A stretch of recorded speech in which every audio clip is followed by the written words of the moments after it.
And so far, you've introduced the topic pretty well. You introduce your different stakeholders pretty well. Now you have to sit them down so they're facing one another, and you're asking them questions. Okay. And they're responding. So through your research, you're getting responses to these questions. What questions you're asking them? Stasis questions.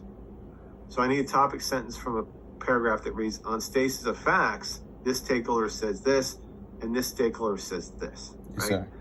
I want them to all be in the same room together because they're responding to each other's responses. That's called crosstalk. Crosstalk. And if you have them in separate rooms, they're not doing that. So it's not like you just want to get a list of the responses to all 4 stages of stasis. You really want them answering the questions simultaneously and then responding to their responses. Okay. Okay. So I need to see more of that in your Yes, sir. paper. Why are you doing that? You're doing that because you're at the very end of your essay, you're trying to form a hypothesis, which is your thesis. And your thesis should be an answer to the question, why is this issue at a standstill on one stage of stasis? Are they disagreeing on facts largely? Is it definitions? Is it quality, whether something's good or bad? Or is it policy about what should be done?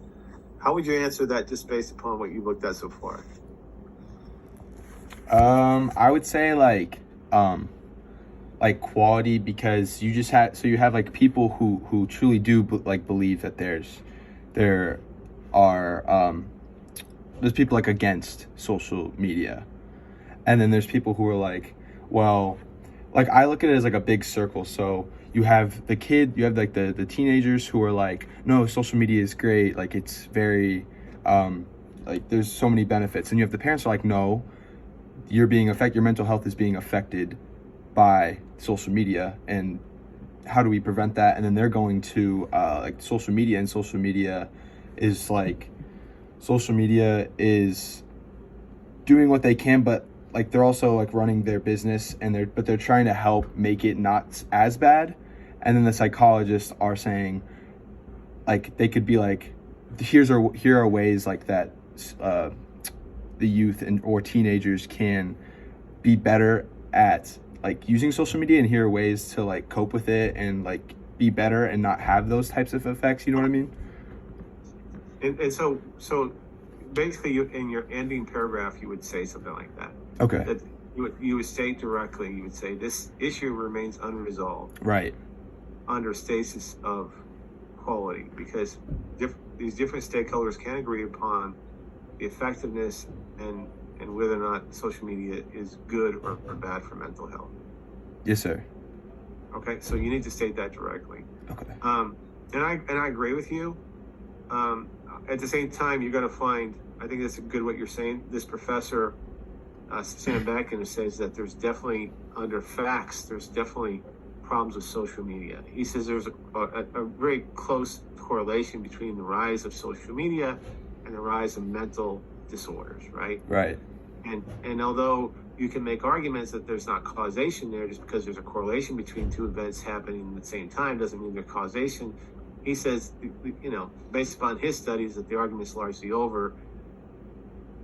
It is causing severe mental issues with not everyone, but with millions of young people. Right. And that's why and hopefully you pointed this out, you can just look at, especially among young women, the rise of suicide rates have gone up exponentially since the rise of social media, especially since the phone has come out. And he likes to point out that your generation, like my generation, still uses social media like we use the phone, as a tool to connect initially, but then to really get together and talk with these people, right? Mm-hmm. Whereas young people are using social media not as a tool, but they're actually embracing it as a way of life, right? In other words, I always find it so odd that you ever see a young couple on a date and they're still on social media. They're not even talking to each other. Right. And so social media has become the way to connect, but it's not a good way to connect because you're not actually with that person, right? There's so many more dynamics when you're sitting next to a person, so many more things that are happening than when you're on social media. He also says about social media that social media has no desire to connect people. They only have a desire to connect people to the app or the application. In fact, they don't want you to get into intimate relationship because then you're more likely to give up social media because you don't need it, right? So so it's kind of like a drug dealer that constantly wants you to, Exactly. be hooked on the drug.